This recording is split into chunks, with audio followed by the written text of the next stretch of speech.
I holding up traffic? Hope not. Woo!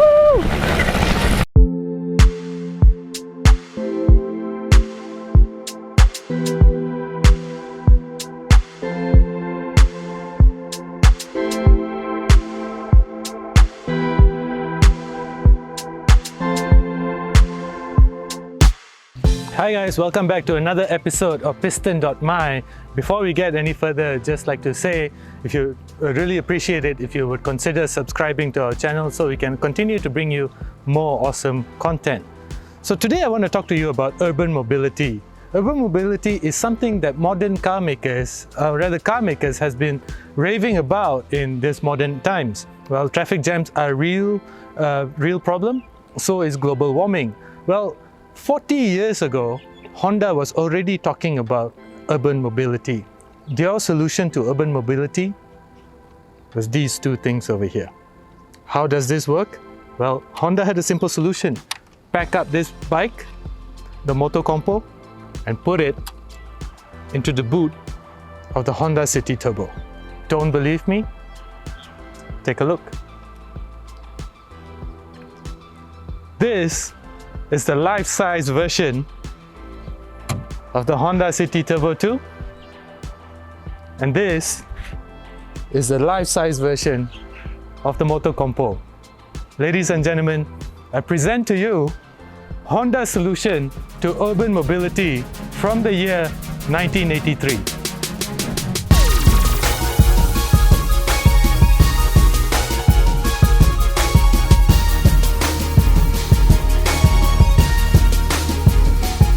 The Honda City was first born in 1981 and it proved to be an immediate hit with the Japanese population back then simply because of its size and the fact that it was incredibly fuel efficient. Well, the Honda City Turbo though was the brainchild of Hirotoshi Honda, who was the son of Honda founder Soichiro Honda. Hirotoshi basically took the Honda City to Mugen, which is a company that he founded and we know today has Honda's Go Faster division. Well, he took it to Mugen, worked his magic on it and came out with the Honda City Turbo. Well, that actually became an immediate cult classic and it also got the attention of Honda's board. Well, Honda's board actually liked what Hirotoshi did and actually agreed to mass produce it, and that's how we came about the Honda City Turbo. Well, in 1984, or was it 1983, somewhere around there, the Honda City Turbo 2 was born. It featured an intercooler and some other go faster bits inside the engine. The Honda City Turbo 2 though was also incredibly popular. Well, the Honda City in generally was popular simply because of this thing over here, the MotoCompo.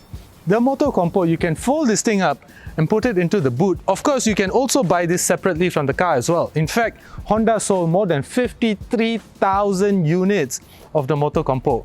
Well, that's a huge sales figure, right?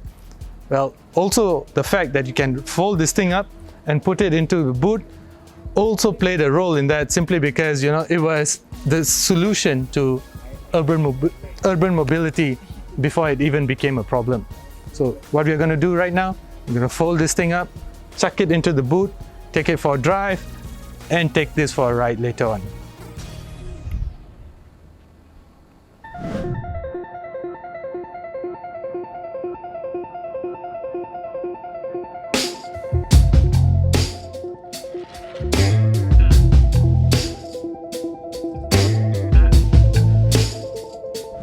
But before we go for a drive, let's check out the interior first. Obviously, this car has been modified, right? That's why the full bucket seats. It even has this epic nose bottle over here, which I'm not gonna touch. And everything else about the interior though, it's largely the same except for this head unit, which looks like it's from the late 90s or early 2000s. So anyway, everything else, and as well, this says the steering wheel is of course spoon spot steering wheel, so this is not the original steering wheel as well, but everything else though is almost about the same. So this thing over here, never mind the remote control, this thing over here was to place your cassettes. So the cassettes were just placed over here and it would have held your favorite ABBA collection or Boney M collection or anything of that sort. or in my case, maybe Jimi Hendrix, Kurt Cobain. Kurt Cobain was 90s though. But anyway, then you have this entirely analog setup. Over here, this is the air conditioning, lighter for your cigarettes of course, and to all your air conditioning setup over here. This is to activate the NOS bottle, so we are not touching this thing over here. But if you flick this thing up and you turn the bottle on, you get about 200 extra horsepower. So I'm not going to touch it. Anyway, then you get all these cubby holes over here, which is great. This is for your ashtray, and if you're not a smoker, this was for your coins. Yeah, everything else in here is just the same as it was back when this car was first born. Oh, it also has this partial digital meter over here.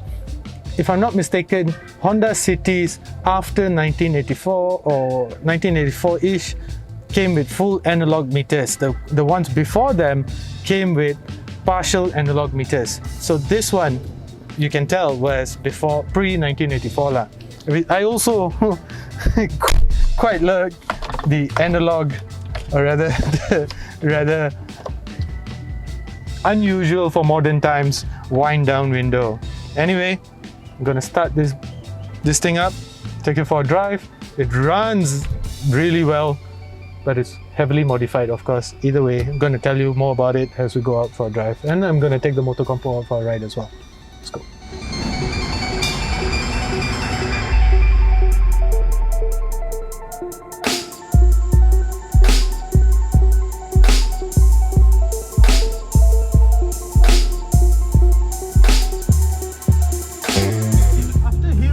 Had his way with the Honda City, and then came the Turbo, of course, and Mugen as well.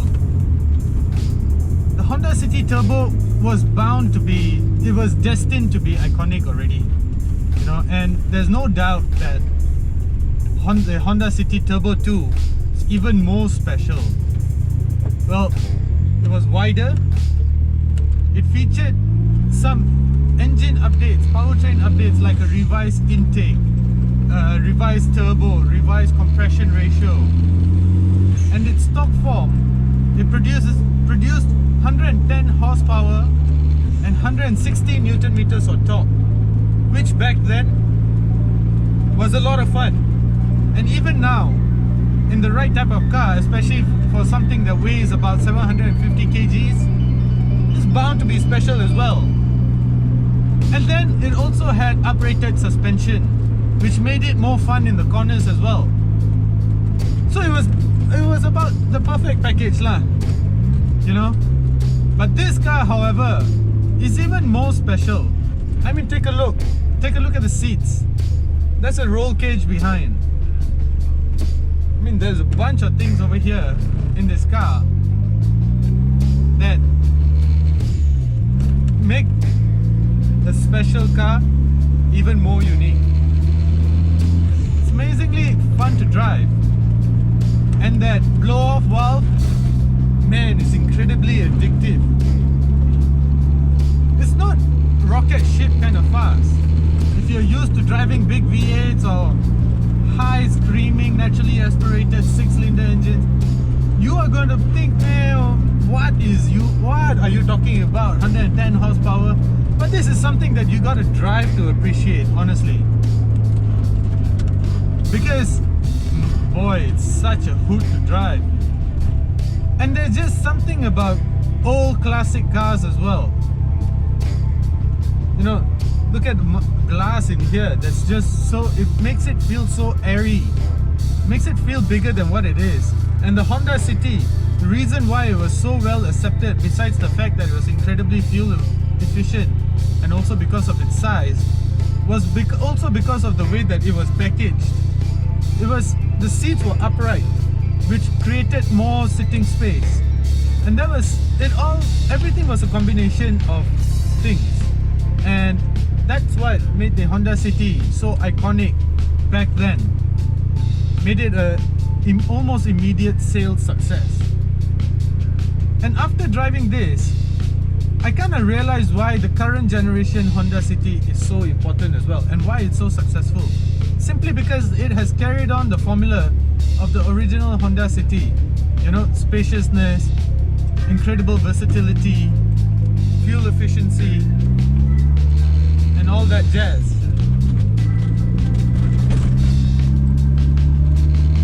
But boy, if you have 20, 30, maybe 40,000 laying around, buy this car. Make sure the MotoCompo is part of the package. You'll never lose money. But don't buy it to make money. Buy it because it's so much fun to drive. I think anybody, doesn't matter whether you drive a Bentley or a Ferrari or a Lamborghini, it doesn't matter how rich you are, but every self-loving car guy needs a K car like this in his garage. Simply because every once in a while you need to be reminded of how fun life was like 40 years ago. But for a 40-year-old car, nearly 40 years old, this machine is really well maintained. Well done, guys. I mean, I know it's a work in progress, but it's so cool.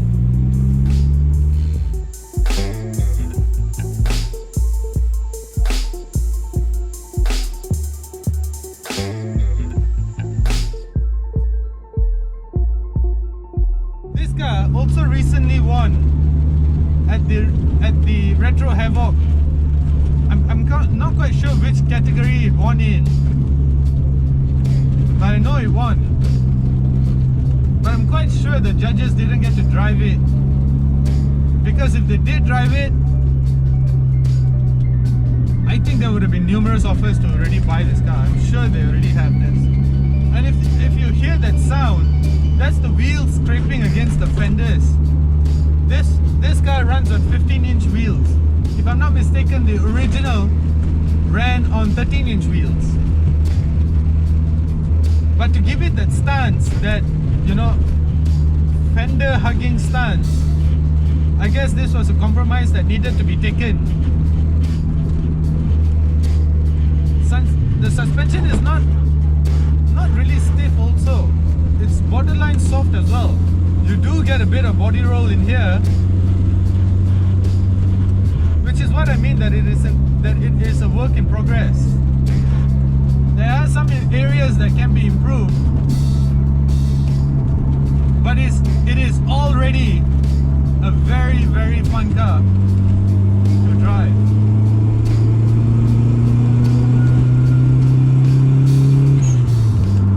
I hope you hear that.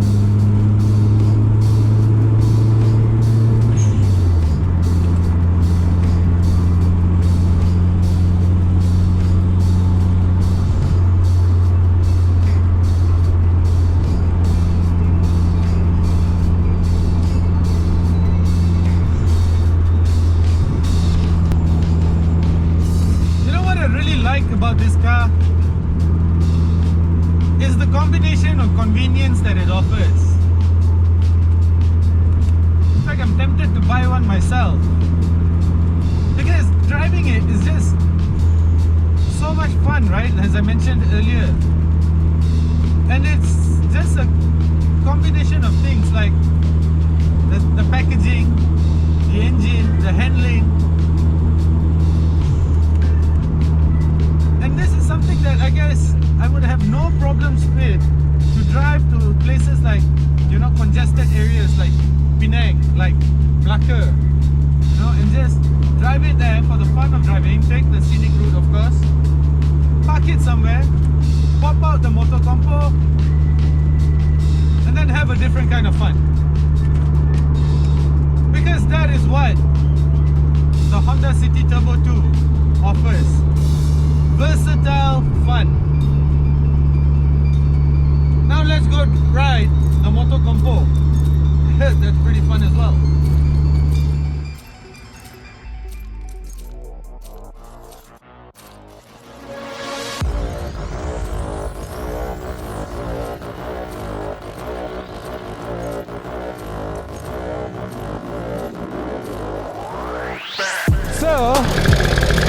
According to Honda, back in early 1980s, this is what urban mobility is.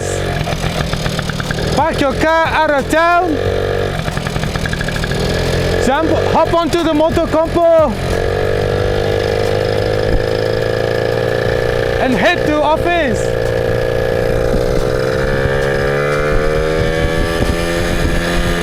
So it was a 50cc scooter, no brakes, no gears, hardly any brakes because there's only drum brakes at the front and drum brakes at the back as well. It's incredibly epic. Also sounds like a two-stroke engine. The small wheels don't give it a lot of stability. Even the steering wheel turns around. It doesn't feel very planted at all. The steering wheel just sort of moves slightly to the front. But this is, after all, a scooter that has been around since 40 years.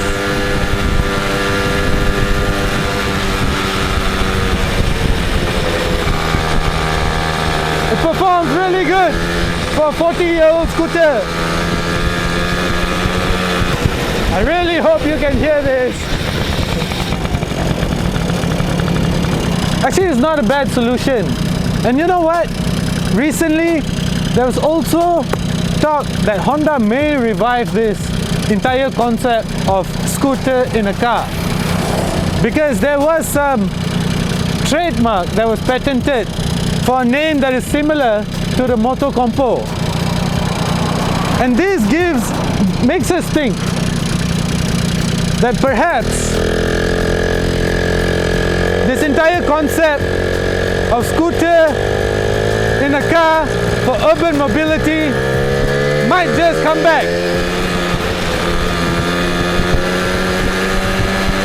It's super fun. The wheels are definitely too small for any sort of stability.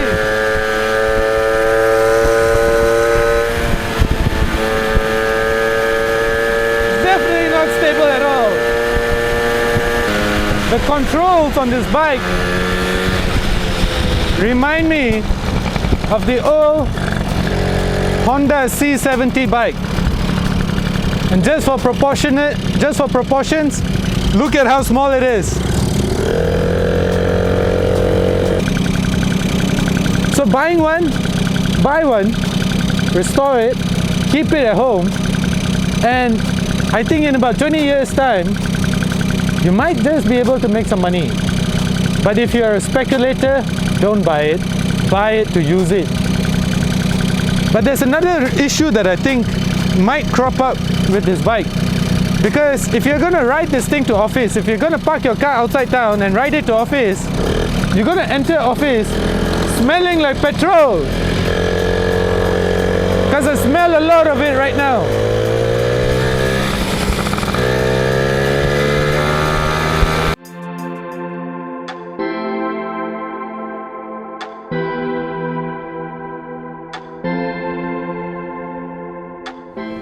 Driving cars like this is incredibly addictive. There are certain joys that driving cars like this brings. I love the thin pillars, I love the massive screen, I love the angled steering wheel, I love the sitting position of it. Of course, this car is heavily modified and there's very little besides the body, the dash, and a little bit of perhaps the engine and such that is left of the original Honda City Turbo 2. But then it lives on in the spirit.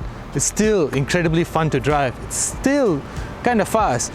I especially love the MotoCompo. I love the entire combination of having a scooter in the boot and being able to drive a nice car. I imagine that being able to drive this to places like Penang or Kuantan and then just parking it, Penang in particular, in Malacca in particular, where traffic is incredibly heavy, where you can just park it somewhere, just unload your scooter and just ride and explore the entire town. Well, the entire spirit of this car still lives on, and I hope that manufacturers will adopt such such solutions, such urban solutions again. In fact, there might be some hope, because there is word that Honda is resurrecting the MotoCompo. This time, however, it's going to be electric powered. If you like what you see here today, don't forget to subscribe to our channel. We're bringing you more such content. Thank you for watching. I'm Kashi Dillon, this is Piston.my.